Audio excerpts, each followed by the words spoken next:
Welcome to LifeBlood. This is George G, and the time is right. Welcome to today's guest, strong and powerful Ryan Purvis. Ryan, are you ready to do this? I'm ready. Nice to meet you. Nice to meet you.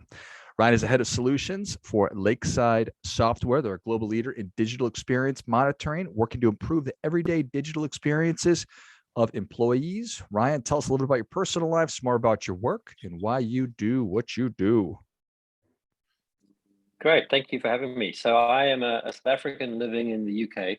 I've been working with Lakeside for 10 years, mostly as a customer, and I've recently made the switch over.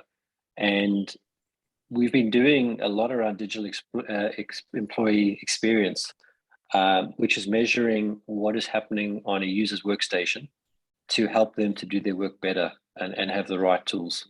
And that's about the right laptop, desktop, or virtual machine, using the right applications.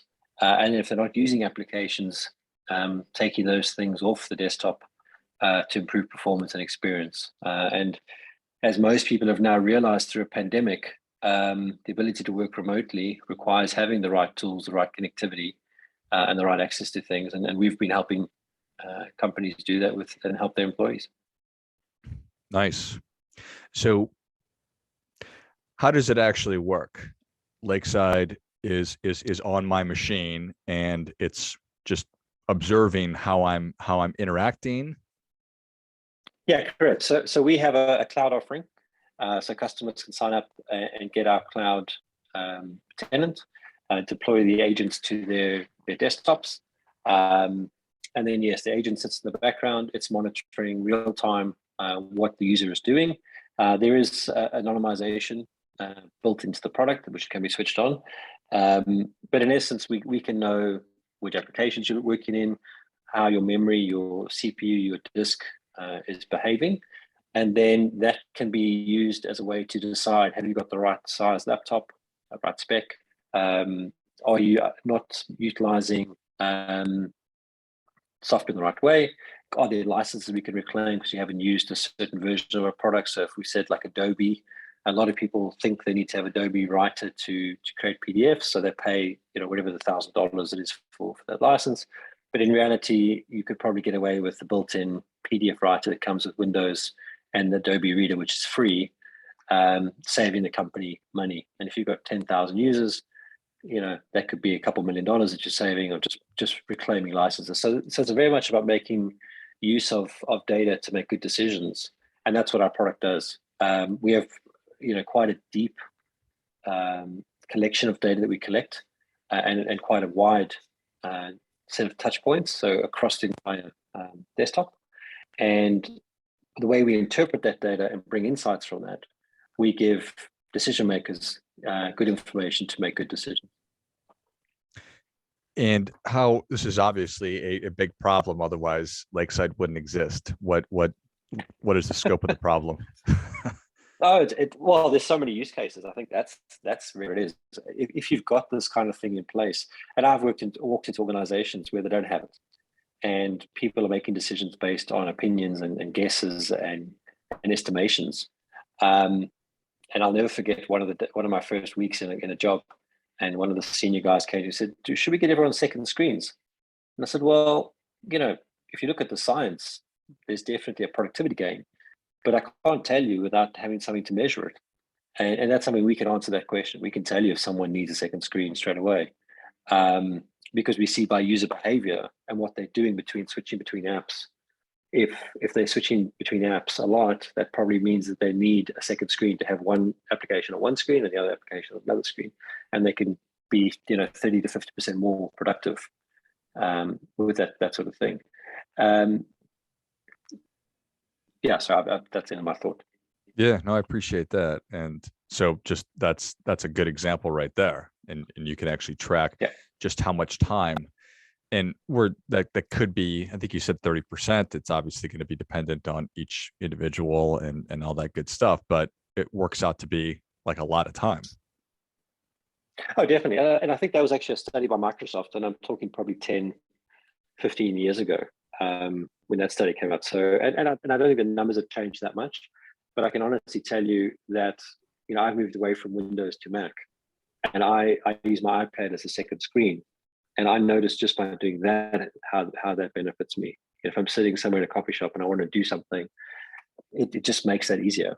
And I think there's a comfort thing to that. So being able to make that decision to buy the right size screens, don't go and buy a whole bunch of little screens if people working on graphic designs or architectural designs or those sorts of things. And if you've got knowledge workers, which most of us are nowadays, you need to make that as easy as possible to see the information and to sort it out, so that you can make your workflow efficient. So y'all will tell me if I'm being inefficient. Do you also make recommendations on how to fix the inefficiency? We don't get into people's working thing, but we'll pick up things around the system. So for example, if you open a lot of applications and you leave them and you don't use them, so in the background you've got 10 Excel spreadsheets open, a whole bunch of email messages open, that's all using resources. So we'll pop up with alerts saying, maybe you should close some windows. If you've got an application that's using too much resource, too much memory, too much CPU, which will affect your experience, we'll recommend that gets closed, or we'll even close it for you. Some of the proactive things like a disk cleanup, for example, if you're running out of disk space, we'll automatically clean that up for you. That again helps the user. And if you think about this from a sort of wider IT service point of view, a lot of companies will use a ticket as a form of driving work that has to be done to help a user. If you avoid the ticket, you make a better experience for the user because they feel like IT is on top of it. So there's a perspective change. But also that ticket sometimes has a cost associated to it, $10, $20. And again, if you can fix those or avoid those tickets by using automation, which is something you can do with our product, you could save money. If you're saving 10% of your tickets by automation, or 20% or 30%, you multiply that up by $10. That could be, depending on how big your environment is, another way to reduce the cost. I wouldn't say this is a return on investment tool where you're going to necessarily make money out of the tool, but you'll save money, which helps you to spend that money elsewhere. Yeah, that makes a lot of sense. How is it received? I could see both ways. I could see somebody who is sort of, I don't want to call them more enlightened, but more comfortable with it, saying this is awesome, it's helpful. But I can also see somebody else saying, I don't like Big Brother looking at all my work. Yeah, and that's why I said the anonymization exists. And there's obviously access controls and that sort of thing to the data. If you specifically go into areas like Germany or France, where there's workers' councils and certain regulations around that, you can see the data. So we protect for those sorts of things. There are people, and it's a maturity curve, I would say, that you get a certain point where you're not okay with this stuff. You think you manage it all by yourself, and then as you get to bigger problems with bigger scale issues, you mature and say, actually, you know what? I don't mind if I give away that data. In fact, in most cases, you're working on a corporate machine that you don't own. So it's no different to your boss standing by your desk watching you work. You just got an agent watching you. And most of the time, we actually don't care about what someone's doing at 9 o'clock on a Monday morning. What we care about is when that person was doing the work, was the machine in a good state? Were they not delayed by anything? So we have a health score that tells you what you're impacted on. So we might say, okay, that person working at 9 o'clock on a Monday, they had a very slow network because they were on Wi-Fi and they were sitting at the edge of the internal coffee shop, the cafeteria. We need to go and work on the Wi-Fi in that area to improve the service. And by having the data, you can go and derive that there's work to be done there. And then you can also check later on to see that their work's actually shown value. Now that might reflect as a bunch of tickets that have been logged, or it might come back to you via surveys to say that actually, I'm really impressed with our IT because this was an issue for me last week and now it's been fixed. So a lot of this is perception management, expectation management as well. I mean, I used to work in a few organizations where we would show customers, the internal customer, and I was working for the same business, what we were seeing, and they would appreciate that what we were showing them was in the nuts and bolts of how their machine was working and how we were investigating their problem. And it took away this opinionated, the machine is slow, to actually, the machine's not slow, your connectivity is slow because you're sitting on the edge of the Wi-Fi. And if you just went closer to the access point or or you worked in a place that the Wi-Fi was better, you see the problem would go away. And that took away, that for the user made them feel like we had control of it, but also that their issue was being dealt with proactively, and they were making the business better and their work was getting better. Yeah, and that 100%, I would rather know that and to not be frustrated by why is my computer slow or why am I not getting on a Wi-Fi, whatever it might be. I would 100% rather know that and have that information to be able to proactively just have a better experience and a better time. In terms of, and this is just sort of a more general kind of a question, is there ever too much optimization?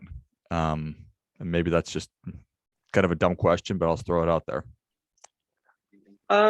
No, because what we found, and having done this for a long time, is you never optimize everything fully. You fix one thing and you tend to, it's like whack-a-mole sometimes. You fix one thing and you break something else.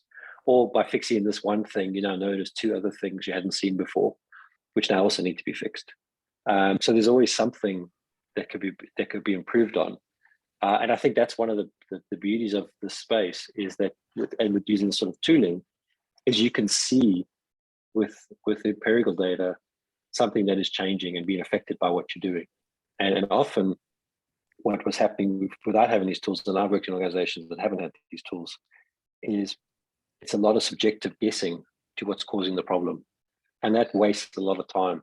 And then your optimizations are no good because you really don't know what you're optimizing. Yeah, I think that makes a ton of sense. And I was just thinking this morning about just how much time we do waste and how our minds are wandering like half the time. And we're constantly having to make decisions about things. And we have all these different thoughts going through our heads. So how can we do a better job of that? And without the empirical evidence that you're talking about, then I'm just kind of guessing, sort of flying by the seat of my pants kind of a thing. So I do see immense value in say, okay, well, we know this to be a fact and we made these changes and this is the result. And maybe it was the result we were looking for or we're expecting, or maybe it's totally different. Yeah, and we've seen, having the data, that it's helped businesses make decisions. Like I worked with an organization that had a big sales force, and they were trying to decide whether they need to actually give their sales force tablets or laptops. And if you look at the successful salespeople, they were always on the road, and they spent a lot of time on the road doing very quick things, where a tablet and an app was a better fit for them than having a heavier laptop to carry around. And we could measure that and sort of justify the spend. And also the way they went with the tablet with a built-in 3G connection, etc., and using a brand like an iPad. If that device got broken or stolen, they could replace it really easily. A person could walk into any shop and buy another iPad and be set up again. And it's those kinds of tangible things that really show the value of having this information. Yeah. I mean, that makes a ton of sense. Like, and that's, I'm sure, a really, really, really big and expensive decision for a large organization is the difference between the laptop or a tablet, as you were just talking about. So I think that makes a ton of sense. I imagine that certain organizations are probably too small or not. No. I mean, one of the companies I worked with was only 10 users. So that's pretty, it's a reasonably priced product in that sense. I think it comes back to that maturity thing. What are you looking for and what are you trying to do to provide as a service to your end users? When we look at a customer, we're trying to understand what's important to them and why, what their value proposition is, and how we can help them. And again, it comes back to making, as I say, buying decisions or remote workers. Security comes into it as well. We're not a security product, but some of the information we collect. And in fact, when this was originally set up, we just put out something for Log4j. Because we have all the data that we collect, we were able to detect the Log4j patch issues really quickly, and we built and I say built it, we configured our product in a couple of days to look for the specific things to help our customers find the Log4j issues in their environment. And that's one of the values of having the data, when you have it all, you just need to sift through it to get to the stuff, or find the stuff that you need. And that's really the part that we talk about in my team a lot is finding the solution for a customer. Which makes sense. I love it. Well, Ryan, the people are ready for that difference-making tip. What do you have for them? Well, it is the theme we've had, measure what matters. And that's what our product does. It measures what matters, and then you can make decisions on that. Well, I think that is great stuff. That definitely gets it. Come on. That's something else I've been thinking a lot about. It's that what gets measured gets managed. And you need to measure what matters. So having an understanding of these are the important things I should be focused on. And just to your point, what we've been talking about is you just need to know. Yeah, exactly. Exactly. In fact, that is our one of our taglines, Systrack Knows, which is our product. So love it. I'm glad you came up with it. That lined up nicely. Boom. All right. Thank you so much for coming on. Where can people learn more about you, and where can they learn more about Lakeside Software? Great. So our website is lakesidesoftware.com. They can find me on LinkedIn, Ryan Purvis, easy to find. And then I've also got a podcast, The Digital Workspace Works, where you can hear me muse about this sort of stuff on a weekly basis. Excellent. Well, if you enjoyed this as much as I did, show Ryan your appreciation and share today's show with a friend who also appreciates good ideas. Go to lakesidesoftware.com and see if it's a good fit for your organization. Find Ryan on LinkedIn. It's Ryan Purvis, Purvis. And give us the name of the podcast again, Ryan. Digital Workspace Works. Digital Workspace Works. Love it. Well, thanks again, Ryan. Thanks so much. Good to meet you. Likewise. And until next time, keep fighting the good fight. We are all in this together.